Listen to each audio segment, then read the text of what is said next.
Good morning, all of you. I welcome you all in the next lecture of Unit 4, that is Flow Through Pipe of Subject Fluid Mechanics ME 404. So, in last class, we have studied the total energy line and hydraulic gradient line. In this class, we will start with flow through pipes in series. So, जब pipe series में होता है, series pipe का मतलब क्या होता है? Pipe in series और compound pipe is defined as a pipe of different length, अलग अलग लेंथ के पाइप, अलग अलग डायमीटर के पाइप को अगर हम एंड टू एंड जोड़ दें तो हम उसको बोलेंगे जो पाइप है वो सीरीज में। इसको आप फिगर से देखेंगे तो और अच्छे समझ में आएगा। देखिए ये दो रिजर्वायर है, यहाँ पे एक रिजर्वायर है, रिजर्वायर मतलब पानी का जहाँ पे कलेक्शन होता है। ये एक रिजर्वायर है, ये दूसरा रिजर्वायर है। दोनों रिजर्वायर को हमने पाइप से कनेक्ट किया है, तीन अलग अलग पाइप से कनेक्ट किया है, जिसका लेंथ अलग अलग है L1 L2 L3, जिसका डायमीटर अलग है D1 D2 D3, ठीक। और जिसका जिसका F की वैल्यू, फ्रिक्शन फैक्टर की वैल्यू भी अलग है, F1 F2 और F3। और दोनों रिजर्वायर के बीच में हेड का जो डिफरेंस है वो H है, कैपिटल H, ठीक है। तो हम पाइप सीरीज में है, कंपाउंड पाइप किसको बोलेंगे? इस अरेंजमेंट को हम बोलेंगे पाइप इन सीरीज या compound pipe, sorry pipe in series, जिसमें अलग अलग लेंथ के पाइप को, अलग अलग डायमीटर के पाइप को हम एंड टू एंड जोड़ते हैं और एक बड़ा लंबा पाइप बनाते हैं, ठीक है। तो देखिए यहाँ पे जितना पानी यहाँ से फ्लो होगा, पाइप 1 से फ्लो होगा, रिजर्वायर 1 से रिजर्वायर 2 पानी फ्लो होगा क्योंकि हेड का डिफरेंस है।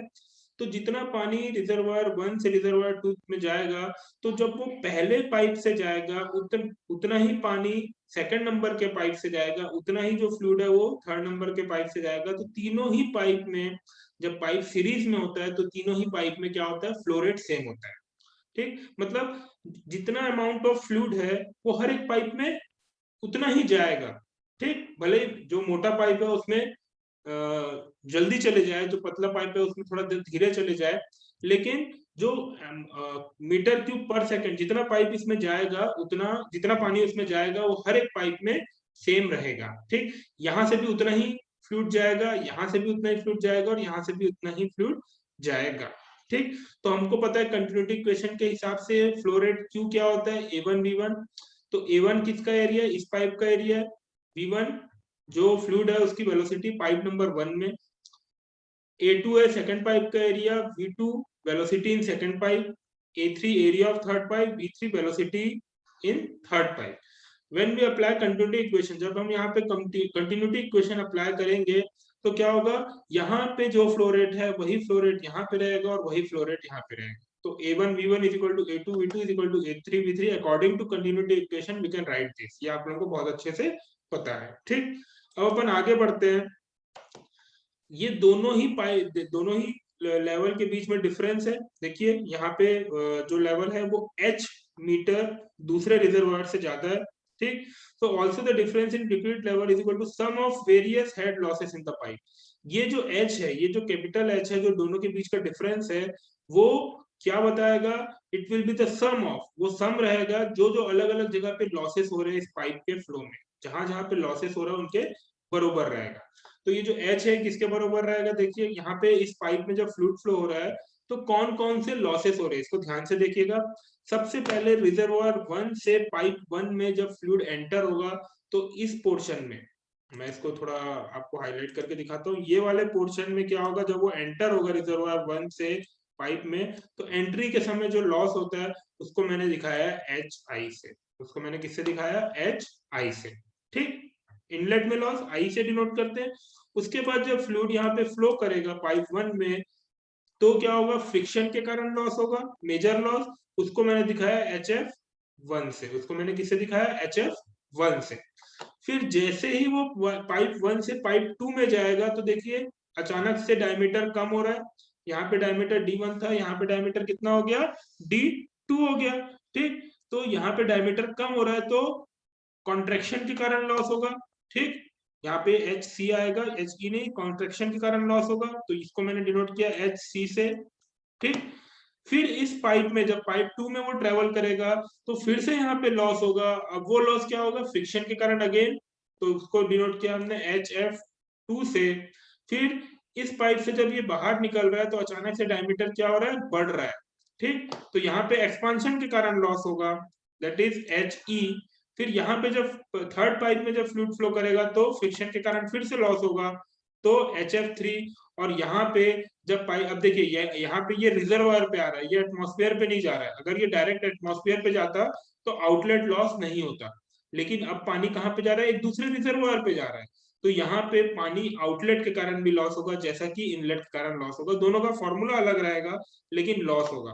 तो देखिए यहाँ पे पाइप पानी जब रिजर्वायर 1 से लेकर रिजर्वायर 2 में जा रहा है, कोई भी फ्लूइड जब रिजर्वायर 1 से रिजर्वायर 2 में जा रहा है तो माइनर लॉस भी हो रहा है, मेजर लॉस भी हो रहा है। माइनर लॉस, मेजर लॉस काय के लिए, फ्रिक्शन के कारण। तीनों ही पाइप में जब फ्लूइड फ्लो होगा तो फ्रिक्शन के कारण लॉस होगा। यहाँ पे HF1 लिया है, सेकंड पाइप में HF2 लिया है, थर्ड पाइप में HF3 लिया है। तीनों का फॉर्मूला आप लोगों को पता है कि डार्सी-विसबेक इक्वेशन से हम उसको निकालते हैं। ठीक, माइनर लॉस होगा जब एंट्री करेगा पाइप 1 में तो एंट्री के समय लॉस होगा, फिर जब एंट्री करेगा पाइप 2 में तो कॉन्ट्रैक्शन के कारण लॉस होगा, फिर जब एग्जिट करेगा पाइप 2 में तो एक्सपांशन के कारण लॉस होगा, और फिर जब एग्जिट करेगा पाइप 3 से तो भी आउटलेट के कारण लॉस होगा। ठीक, इतना क्लियर है सबको, ये अरेंजमेंट क्लियर है? Yes sir. तो इससे रिलेटेड आप लोगों को एक न्यूमेरिकल पूछ सकता है, बस इससे ज्यादा कुछ नहीं पूछेगा, क्योंकि इसमें न्यूमेरिकल का ही इंपॉर्टेंस है, थ्योरी इतना इंपॉर्टेंट नहीं है।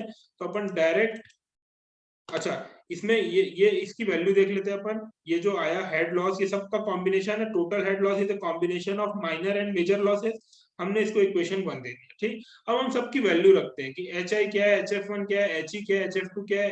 अगेन ये सबकी वैल्यू हम रखें तो हमको सबका फॉर्मूला पता है, हमने देखा है। जब मेजर लॉस पढ़ा है तो हमने मेजर लॉस का फॉर्मूला देखा है, माइनर लॉस पढ़ा है तो हमने माइनर लॉस का फॉर्मूला देखा है। तो एंट्री के समय जो लॉस होता है पाइप में वो 0.5 U²/2G। फ्रिक्शन के कारण जो लॉस होता है वो डार्सी-विसबेक इक्वेशन से। यहाँ पे हर एक चीज, पाइप 1 की बात कर रहे हैं तो हम फ्रिक्शन फैक्टर पाइप 1 का लेंगे, लेंथ पाइप 1 की लेंगे, वेलोसिटी पाइप 1 की लेंगे, और डायमीटर भी पाइप 1 का ही लेंगे। फिर ये हुआ कॉन्ट्रैक्शन के कारण लॉस 0.5 U²/2G। सेकेंड पाइप के फ्रिक्शन के कारण लॉस, ये एक्सपांशन के कारण लॉस, फिर ये थर्ड पाइप के फ्रिक्शन के कारण लॉस, और ये एग्जिट के कारण लॉस। ठीक, अब देखिए ये फॉर्मूले में it is a combination of major losses and minor losses. ये दोनों का कॉम्बिनेशन है, यहाँ पे मेजर लॉसेस भी है और माइनर लॉसेस भी है। लेकिन हमने ये देखा है, हमको पता है कि जो मेजर लॉस होता है उसको मेजर ही इसलिए बोलते हैं कि उसकी क्वांटिटी बहुत ज्यादा होती है। हेड लॉस जो मेन होता है वो मेजर लॉस के कारण होता है, और जो माइनर लॉस के कारण जो हेड लॉस होता है वो बहुत कम होता है। तो कभी कभी न्यूमेरिकल में ये बोल देता है कि determine the losses excluding minor loss. तो अगर हम माइनर लॉस को इस इक्वेशन से हटा दे तो फर्स्ट, थर्ड, फिफ्थ और सेवंथ वाला टर्म हट जाएगा। तो if you neglect the minor losses the above equation become this. ये इक्वेशन क्या हो जाएगी, सिर्फ मेजर लॉसेस के कारण जो लॉस हो रहा है वो हो जाएगी, अगर हम माइनर लॉस को नेग्लेक्ट कर देते हैं तो। ठीक है, अगेन फॉर एग्जांपल, तो हमारा जो फॉर्मूला है वो थोड़ा मॉडिफाई हो गया। अगेन फॉर एग्जांपल, अगर तीनों पाइप का फ्रिक्शन फैक्टर सेम है, तो F1 is equal to F2 is equal to F3 है, तो हम उसको F लिख सकते हैं और वहां से F को भी कॉमन निकाल सकते हैं। तो यहाँ पे क्या क्या चीज कॉमन आ गई, 4F और 2 इंटू जी। तो हमारा जो फॉर्मूला है वो रिड्यूस हो जाता है। जनरली न्यूमेरिकल में ये फॉर्मूले का यूज होता है, लेकिन हम आज एक जो प्रॉब्लम करेंगे, न्यूमेरिकल करेंगे, उसमें हम सभी चीजों को इंक्लूड करके करेंगे ताकि आप लोगों को उसको समझने में आसानी हो। तो अब अपन जाते हैं न्यूमेरिकल में। ठीक, तो आप लोगों को ये समझ में आ गया होगा कि जब ये एक जो चीज ध्यान रखना है उसमें, वो ये ध्यान रखना है कि जब पाइप सीरीज में होती है, तो जो फ्लो रेट रहता है वो हर एक पाइप में सेम होता है। Q is equal to A1V1 is equal to A2V2 is equal to A3V3। ये इंपॉर्टेंट एक चीज है। दूसरा, जब वो सीरीज में रहता है तो जितने भी लॉसेस हैं वो ऐड होते हैं और टोटल लॉस देते हैं। ठीक, अब अपन एक न्यूमेरिकल देखते हैं, बहुत ही आसान सा न्यूमेरिकल है। The difference in water surface level in two tanks which are connected by three pipes in series of length 300 meter, 170 meter and 200 meter and diameter 300 mm, 200 mm and 400 mm respectively is 12 meter। तो देखिए अपन वही वाला figure use करते हुए बनाते हैं जो अपन ने फॉर्मूला देखते समय देखा था कि दो टैंक है। ठीक, दोनों टैंक के बीच में जो डिफरेंस इन वाटर लेवल है, मतलब ये H की वैल्यू है वो दी हुई है 12 मीटर। दोनों टैंक के बीच में जो लेवल वाटर लेवल का डिफरेंस है वो दिया हुआ है 12 मीटर। ठीक, यहाँ पे फ्लूइड कौन सा दे दिया हमको, वाटर दे दिया, क्योंकि वाटर लेवल का डिफरेंस बोल दिया, मतलब जो फ्लूइड है हमारा वो वाटर है, तो हम डेंसिटी क्या लेंगे 1000। अब साथ साथ में वो बोला which are connected with 3 pipe, 3 pipe के साथ ये दोनों रिजर्वायर कनेक्टेड है, जिसमें तीनों पाइप की लेंथ दे दिया है और तीनों पाइप का डायमीटर दे दिया है। ठीक, तो सबसे पहले अपन ने क्या लिख लिया, difference of water level h लिख लिया। L1 D1 सबको हमको मीटर में कन्वर्ट करना है, तो लेंथ तो मीटर में दी हुई है, लेकिन डायमीटर किसमें दिया हुआ है, मिलीमीटर में, तो हमने उसको मीटर में कन्वर्ट कर लिया।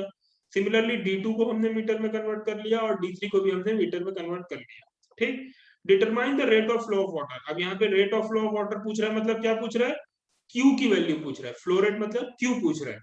If coefficient of friction is 0.005 और ये 3 कोएफिशिएंट ऑफ फ्रिक्शन दिया, देखिए यहाँ पे कोएफिशिएंट ऑफ फ्रिक्शन की वैल्यू एक नहीं दी है, मतलब तीनों ही पाइप में कोएफिशिएंट ऑफ फ्रिक्शन अलग अलग है, इसलिए हमने F1 F2 और F3 तीन अलग अलग वैल्यू दी।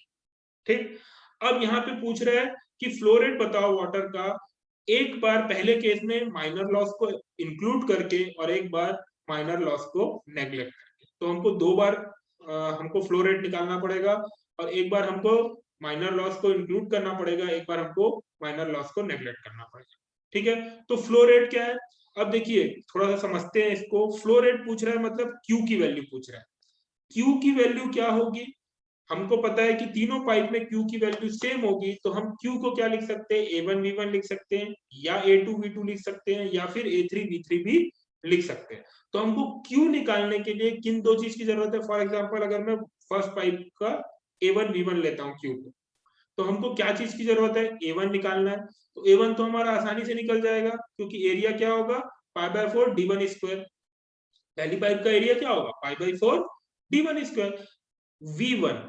V1 हमको निकालना पड़ेगा। अगर हमको फ्लो रेट निकालना है तो हमको निकालना क्या है, पाइप 1 में वेलोसिटी की वैल्यू कितनी, तो हमारा फ्लो रेट निकल जाएगा। प्रॉब्लम समझ में आया आप लोगों को? Yes sir. ठीक है, परिवर्तन को समझ में आता है, यस सर।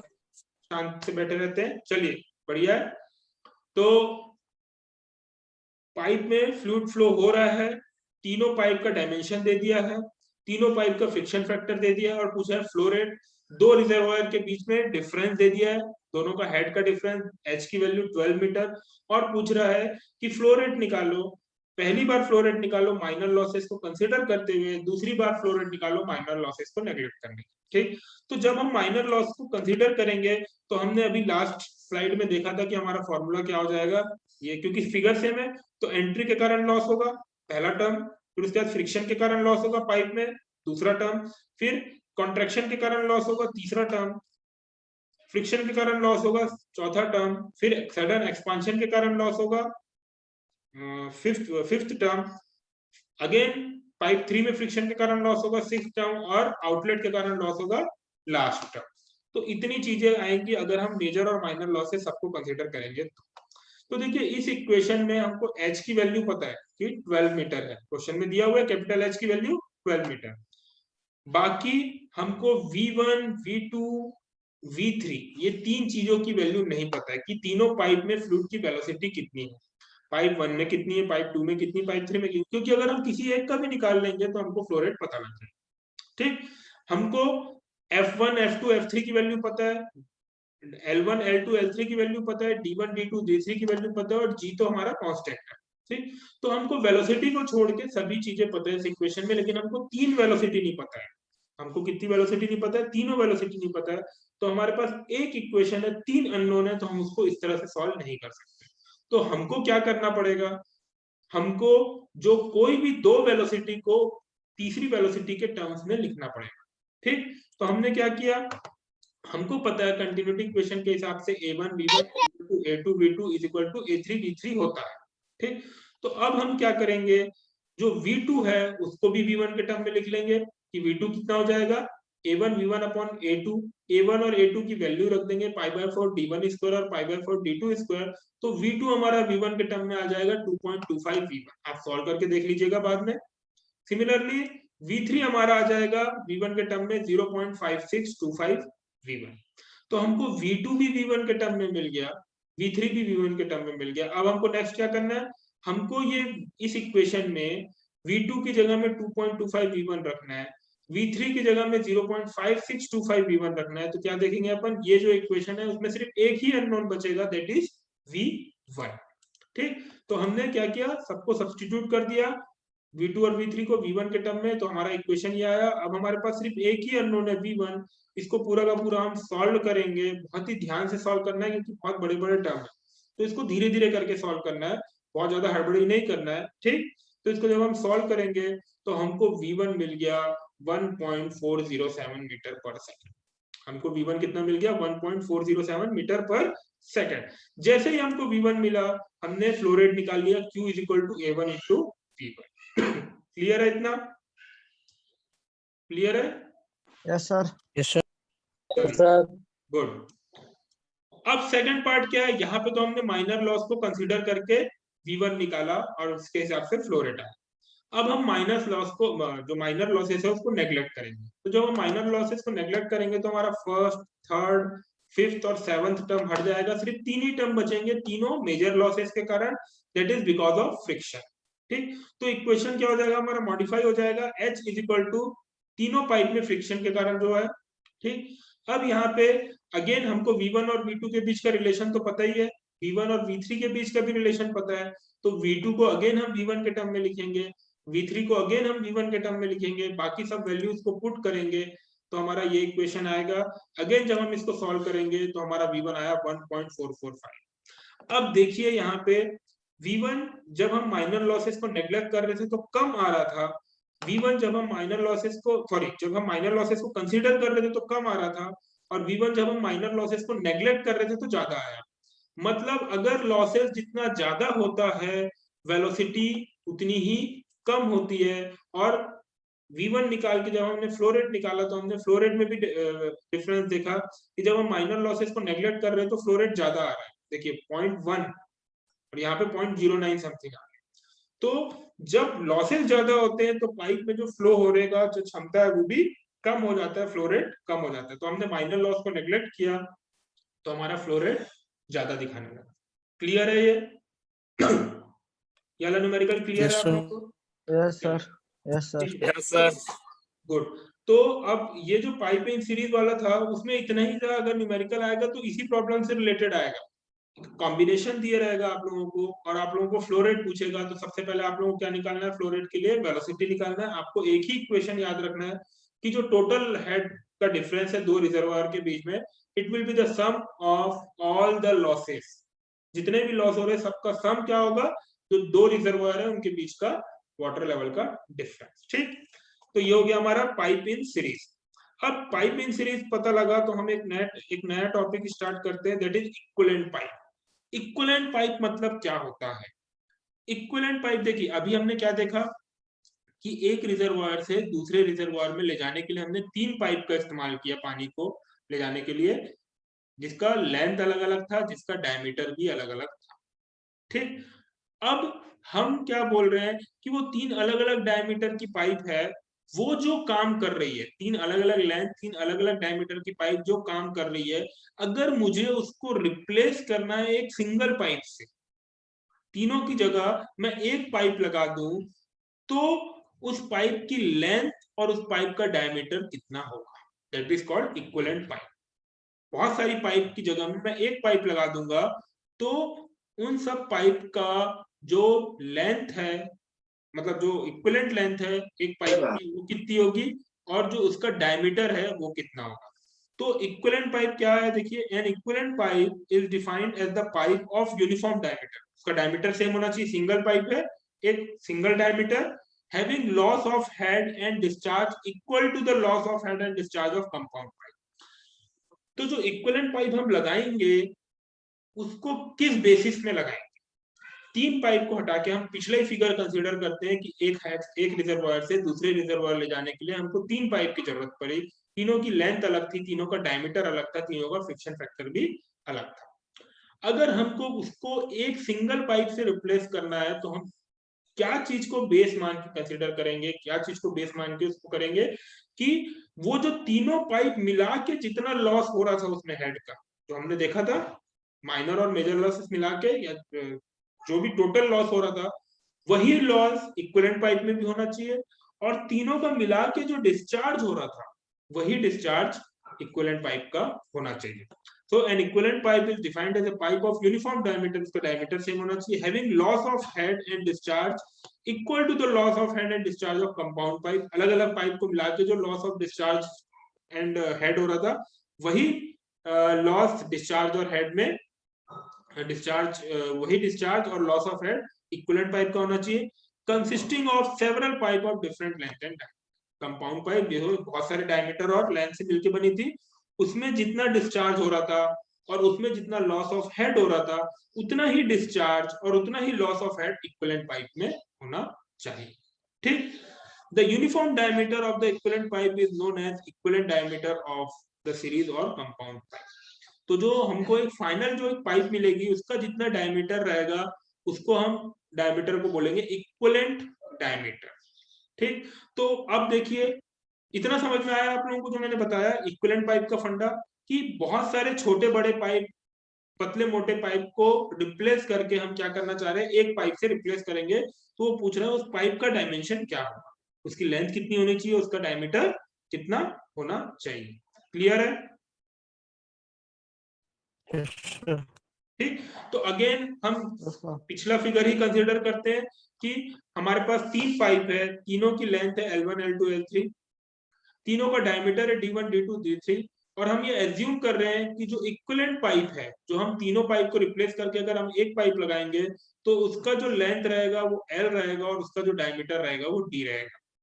तो अगर हम माइनर लॉसेस को नेग्लेक्ट कर दे, अगर हम माइनर लॉसेस को नेग्लेक्ट कर दे तो इक्विवेलेंट डायमीटर और इक्विवेलेंट लेंथ निकालने का फॉर्मूला ये है। अब इक्विवेलेंट लेंथ क्या होगी भाई, अगर दो रिजर्वायर के बीच में 100 मीटर का डिस्टेंस है, एक रिजर्वायर ऊपर है दूसरा रिजर्वायर नीचे, दोनों के बीच में अगर 100 मीटर का डिस्टेंस है तो आप इक्विवेलेंट पाइप लो या अलग अलग पाइप लो, दोनों ही केस में जो पाइप का लेंथ है वो तो सेम ही लगेगा। अगर मैं तीन अलग अलग पाइप लूंगा तो भी मुझे 100 मीटर लंबी पाइप लगेगी, और अगर मैं एक सिंगल पाइप लूंगा तो भी मुझे 100 मीटर लंबी ही पाइप लगेगी। क्लियर है? तो लेंथ तो मेरा इक्विवेलेंट पाइप का आसानी से निकल जाएगा। तो इक्विवेलेंट लेंथ कितना होगा, L1 + L2 + L3। तो इस इक्वेशन में L पता लग जाएगा मुझे, because L is a summation of L1 L2 L3, L1 L2 L3 given रहेगा, D1 D2 D3 गिवन रहेगा। तो ये फॉर्मूले से मैं D की वैल्यू निकाल लूंगा कि इक्विवेलेंट पाइप का डायमीटर कितना रहेगा। क्लियर है ये? ठीक है, तो देखिए एक इक्वेशन आया, ये इक्वेशन कैसे आया, वो आया है लॉसेस के फॉर्मूले से। तो हम उसको बहुत ज्यादा डिटेल में नहीं, क्योंकि एग्जाम में इसका डेरिवेशन कभी नहीं आता, डायरेक्ट फॉर्मूला आता है। और depending upon the number of pipe, अगर 5 पाइप का कॉम्बिनेशन चाहिए तो यहाँ पे L4/D4⁵ भी आ जाएगा, L5/D5⁵ भी आ जाएगा। तो जितनी पाइप रहेगी राइट हैंड साइड में उतने L और D बढ़ते जाएंगे। ठीक, न्यूमेरिकल कैसा आता है, कभी L दे देगा D पूछेगा, कभी D दे देगा L पूछेगा। ठीक, तो उसमें बहुत ज्यादा परेशान होने की जरूरत नहीं है। अब अपन इससे रिलेटेड एक न्यूमेरिकल सॉल्व कर लेते हैं, तो हमारा ये फंडा भी क्लियर हो जाएगा। ये वाली थ्योरी समझ में आई आप लोगों को? बहुत आसान थ्योरी है, इसलिए मैं बहुत ज्यादा समय नहीं लगा रहा हूँ इसमें, बहुत ही इजी है। न्यूमेरिकल करें इसका? Yes sir. वेरी गुड, बहुत बढ़िया। तो अपन एक न्यूमेरिकल करते हैं इसका। ठीक, तो अ pipe system consist of 3 pipes arrange in series. एक पाइप सिस्टम है जिसमें 3 पाइप है, तीनों की लेंथ दे दी है 1200 मीटर, 750 मीटर और 600 metre, and diameter 750 mm, 600 mm, 400 mm respective. ठीक, 3 पाइप है, सीरीज में लगा हुआ है, तीनों की लेंथ दे दिया, तीनों की डायमीटर दे दिया। अब बोल रहा है transform the system to an equivalent 450 diameter pipe. अब बोल रहा है कि भैया इसको एक डायमीटर की पाइप में आप कन्वर्ट करो जिसका डायमीटर है 450 mm। ठीक, और दूसरा बोल रहा है determine the equivalent diameter for a pipe 2550 metre long. एक दूसरी पाइप में इसको रिप्लेस करो जिसका लेंथ इतना दिया हुआ है। मतलब एक बार डायमीटर दे दिया, लेंथ पूछा है, एक बार लेंथ दे दिया, डायमीटर पूछा है। ठीक, L/D ये फॉर्मूले में, ये वाला फॉर्मूला आप लोगों को दिख रहा होगा। तो राइट हैंड साइड की तो तीनों वैल्यू, 6 वैल्यू फिक्स है, तीनों लेंथ और तीनों डायमीटर फिक्स रहेंगे। अब लेफ्ट हैंड साइड में एक बार लेंथ डायमीटर दे दिया 450 mm और कितनी लेंथ की पाइप रहेगी ये पूछा है, और दूसरे केस में क्या दे दिया, लेंथ दे दिया 2550 मीटर और पूछा है कि डायमीटर कितना रहेगा। ठीक, तो बहुत सिंपल है। सबसे पहले हमने गिवन लिख लिया पाइप 1 का लेंथ और डायमीटर, इसको मीटर में कन्वर्ट करना पड़ेगा। पाइप 2 का लेंथ और डायमीटर एंड पाइप 3 का लेंथ और डायमीटर, सभी चीजों को हमने क्या किया, मीटर में कन्वर्ट कर लिया। ठीक, इसके बाद हमने क्या किया, सेम एक ही फॉर्मूला इक्विवेलेंट पाइप का हमारे पास, L by d to the power 5 equal to L1 d1 to the power 5 plus L2 d2 to the power 5 plus L3 d3 to the power 5। ठीक, तीन पाइप है इसलिए हमने यहाँ पे तीन ही वैल्यू रखी है। अब क्या बोल रहा है, diameter of equivalent pipe is दिया हुआ है 450 mm, जिसको हमने मीटर में कन्वर्ट कर लिया, दैट इज 0.45 मीटर। तो अब इस इक्वेशन में हमको d1 d2 d3 पता है, L1 L2 L3 पता है और D की भी वैल्यू पता है, तो L निकल जाएगा, हम सॉल्व कर लेंगे इसको, तो हमारा जो L आया वो 871.3 मीटर आया। ठीक, तो अगर मुझे इन तीन पाइप को, अलग अलग लेंथ की पाइप को, अलग अलग डायमीटर की पाइप को अगर सिंगल पाइप से रिप्लेस करना है जिसका डायमीटर 450 mm होना चाहिए, तो मुझे पाइप की लेंथ कितनी लगेगी, कितनी लगेगी, तब जाके मेरा जो हेड का लॉस हो रहा है तीनों पाइप में वो सेम होगा और जो डिस्चार्ज हो रहा है वो भी सेम होगा। ठीक, इसको आप इस तरह से निकाल सकते हैं कि ये डिस्चार्ज कितना होगा, 871.3 मीटर, जो डिस्चार्ज पहले हो रहा था तीनों पाइप का मिला के उतना ही डिस्चार्ज यहाँ पे भी होगा, और जितना लॉस हो रहा था तीनों पाइप का मिला के उतना ही हेड का लॉस यहाँ पे। सेकंड में क्या बोल रहा है, डिटरमाइन द इक्विवेलेंट डायमीटर। अब पूछ रहे हैं डायमीटर, अगर मैं पाइप की लेंथ 250 मीटर लूं तो सेम फॉर्मूला यूज होगा, बस क्या पता है लेफ्ट हैंड साइड में अब मुझे लेंथ दे दिया 2550 मीटर और डायमीटर पूछा है, तो जब हम इसको सॉल्व करेंगे तो हमको डायमीटर मिल जाएगा 557.8 mm। क्लियर है, हमको मिलेगा क्या, 0.5578 मीटर मिलेगा, तो मैंने यहाँ पे mm में लिख दिया। ठीक, आप लोगों को आंसर जो मिलेगा वो मीटर में मिलेगा। Is it clear? Yes sir. बहुत ही सिंपल प्रॉब्लम है, बहुत ही आसान प्रॉब्लम है। इसी टाइप के प्रॉब्लम आएंगे अगर इस टॉपिक से प्रॉब्लम आएगा तो। ठीक, अब जो हमारा टॉपिक बचा है वो flow through pipes in parallel. तो अभी हमारे पास टाइम है तो अपन इसको भी देख लेते हैं। ठीक है, अभी हमने देखा कि पाइप सीरीज में रहेगा तो कैसा रहेगा। ठीक, अब क्या है, पाइप पैरेलल है, तो पाइप इन पैरेलल मतलब क्या होता है कि एक मेन पाइप से पानी आ रहा है, उसको दो अलग अलग पार्ट में दो अलग अलग पाइप से डिवाइड करके हमने भेज दिया। जो हमारे घरों में बहुत सारी जगह में आप लोगों को दिख जाएगा कि टंकी से एक पाइप में पानी आता है और फिर उसको हम अलग अलग करके अलग अलग रूम में या अलग अलग वॉशरूम में लेके जाते हैं। ठीक, तो pipe in parallel when a main pipeline divide into two और more parallel pipe which again join together downstream and continues as a main line। तो एक पाइप से आया, बहुत सारी जगह गया, उसके बाद एक पाइप वापस से निकल रहा है, तो जो फिगर रहेगा वो इस टाइप का रहेगा। पाइप से पानी आया, क्यू फ्लो रेट से पानी आया, दो जगह डिवाइड हुआ, एक जगह गया Q1 फ्लो रेट, एक जगह गया Q2 फ्लो रेट, और उसके बाद वापस से QO के ओवरऑल निकल रहा है। ठीक, तो इस केस में क्या होगा, वहां पे क्या हो रहा था कि जो फ्लो रेट था हर एक पाइप में सेम था, Q is equal to Q1 is equal to Q2 is equal to Q3। लेकिन यहाँ पे क्या हो रहा है, पानी यहाँ पे आ रहा है, उसका कुछ पानी इधर जा रहा है, कुछ पानी इधर जा रहा है, तो here the flow rate will be the sum of flow rate of two different pipe, तो Q हो जाएगा Q1 माइनस Q2। तो ये हमको ध्यान रखना है कि जब फ्लो रेट पैरेलल पाइप है तो फ्लो रेट डिवाइड हो जाता है, और जब सीरीज में पाइप है तो जो फ्लो रेट है वो सेम रहता है। ठीक, तो अब ये वाला जो Q है इसके हिसाब से हम करेंगे कि जब पाइप पैरेलल में होता है तो वहां पे कितना हेड लॉस होता है। तो हेड लॉस कितना होगा, HF यहाँ पे जितना लॉस हो रहा है इज इक्वल टू इधर पे जितना लॉस हो रहा है, पाइप 1 में जितना लॉस हो रहा है पाइप 2 में जितना लॉस हो रहा है उतना ही टोटल हेड लॉस होगा, that is HF is equal to 4FL V1 square by D1 into 2G। यहाँ पे माइनर लॉस की बात नहीं कर रहे हैं। ठीक, फ्लो थ्रू पैरेलल में माइनर लॉस की बात नहीं कर रहे हैं, सिर्फ मेजर लॉस की बात कर रहे हैं। और अगर यहाँ पे दोनों पाइप का फ्रिक्शन फैक्टर सेम है तो क्या हो जाएगा, 4 आपस में कैंसल्ड आउट हो जाएगा, F1 F2 आपस में कैंसल्ड आउट हो जाएगा, और 2G भी कैंसल्ड आउट हो जाएगा। अभी हमने नहीं किया उसको, तो हम इसको लिख सकते हैं L1 V1 square by D1 into 2G is equal to L2 V2 square by D2 into 2G।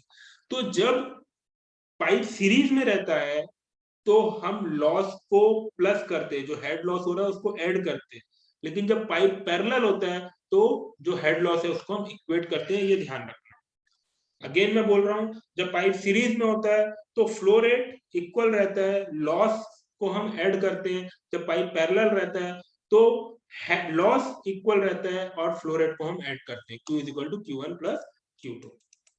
ठीक, तो इससे रिलेटेड एकदम बहुत ही आसान सा हम न्यूमेरिकल देख लेते हैं। A main pipe divided into two parallel pipe which again form one pipe. एक पाइप है जिस जो दो पैरेलल पाइप में डिवाइड हुआ और फिर मिलके एक नया पाइप बन गया। The length and diameter for the first parallel pipe are 200 meter and 1 meter respectively. हम क्या दे दिया है, L1 और D1 दे दिया है, और सेकंड पाइप का फ्लो रेट दे दिया है। While the length and diameter of second parallel pipe are total flow is, अच्छा यहाँ पे क्वेश्चन में छूट गया, length and diameter of second parallel pipe भी दिया हुआ है, L2 और D2 भी दिया हुआ है, ये क्वेश्चन में नहीं लिखा गया लेकिन इट इज गिवन। ठीक, और जो मेन फ्लो रेट है Q की वैल्यू दे दिया 3 मीटर क्यूब पर second. The coefficient of friction for each parallel pipe is same and is equal to 0.005. तो F1 और F2 क्या है, 0.005। ठीक, तो हमको क्या निकालना है, हमको while the length and diameter of the pipe is 2 metre, तो हमने क्या लिख लिया, G1 लिख लिया, L1 लिख लिया, D1 लिख लिया, L2 लिख लिया, D2 लिख लिया, Q लिख लिया। अब हमको पता है और F1 equal to F2 equal to F लिख लिया। ठीक, अब हमको पता है that Q1 and Q2 are will be added। अगर हम Q1 डिस्चार्ज 1 में ले, पाइप 1 में ले, और Q2 डिस्चार्ज पाइप 2 में ले, तो टोटल डिस्चार्ज क्या होगा, दोनों पाइप के डिस्चार्ज का एडिशन। तो ये हमारा इक्वेशन 1 आ गया। और पैरेलल अरेंजमेंट के लिए हमको पता है जो लॉस ऑफ हेड होता है फ्रिक्शन के कारण वो भी इक्वल होता है, तो दूसरा इक्वेशन हमारा आ गया, ये वाला आ गया दूसरा इक्वेशन। ठीक, क्लियर हो रहा है, समझ में आ रहा है ना। जो हमारा लॉस ऑफ हेड सेम होता है पैरेलल पाइप के लिए, तो हमने इन दोनों को इक्वेट कर दिया। अब इक्वेट किया तो F1 और F2 सेम है, यहाँ पे क्वेश्चन में 4 और 4 भी सेम है, तो दोनों कैंसल्ड आउट हो जाएगा। तो हमको मिल गया L1 V1 square by D1 into 2G is equal to L2 V2 square by D2 into 2G। अब यहाँ से हमको निकालना क्या है, फ्लो रेट निकालना। ठीक, और यहाँ से क्या हुआ, जैसे वहां पे हमको वेलोसिटी के बीच रिलेशन मिलता था कंटिन्यूटी इक्वेशन से, यहाँ पे हमको वेलोसिटी के बीच रिलेशन मिला लॉस ऑफ हेड से। तो हमको V1 मिल गया V2 बाय 0.894, क्योंकि हमको L1 और D1, L2 और D2 सब चीजें हमको यहाँ पे पता है। ठीक, जैसे ही हमको मिला V1 V2 के टर्म में, तो हमने Q1 निकाल लिया V2 के टर्म में, और Q2 भी निकाल लिया V2 के टर्म। हमको दोनों क्या मिल गया, V2 V2 के टर्म में मिल गया। हमको निकालना क्या है, वेलोसिटी निकालना है। तो और अगेन हमको इक्वेशन 1 में पता है Q क्या होता है, Q1 प्लस Q2, तो Q1 भी हमको V2 के टर्म में मिल गया, Q2 भी हमको V2 के टर्म में मिल गया। हमने इक्वेशन 1 में रख दिया, Q दिया हुआ है 3 मीटर क्यूब पर सेकंड, Q1 हमको जो मिला, Q2 जो हमको मिला, सबको हमने इक्वेशन 1 में रख दिया। तो यहाँ से हमको वेलोसिटी V2 की वैल्यू मिल गई और वेलोसिटी V1 की वैल्यू मिल गई। जैसे ही वेलोसिटी V2 मिली और जैसे ही वेलोसिटी V1 मिली, तो हम अलग अलग फ्लो रेट कि पहले पाइप में कितना फ्लो रेट है और दूसरे पाइप में कितना फ्लो रेट है वो आसानी से निकाल लेंगे। क्लियर हुआ ये? Yes sir. Yes sir. किसी को कोई डाउट है तो पूछिए। चलिए ठीक है, तो हमको फ्लो रेट निकालना था, फ्लो रेट अलग अलग पाइप में हमने निकाल दिया। लास्ट टॉपिक है इस यूनिट का वाटर हैमर। ठीक, वाटर हैमर हमारे पास टाइम नहीं बचा है, तो इसको हम नेक्स्ट क्लास में देखेंगे। ठीक, क्लियर है? तो ये हमारा लास्ट टॉपिक रहेगा इस यूनिट का, तो इसको हम कल करेंगे।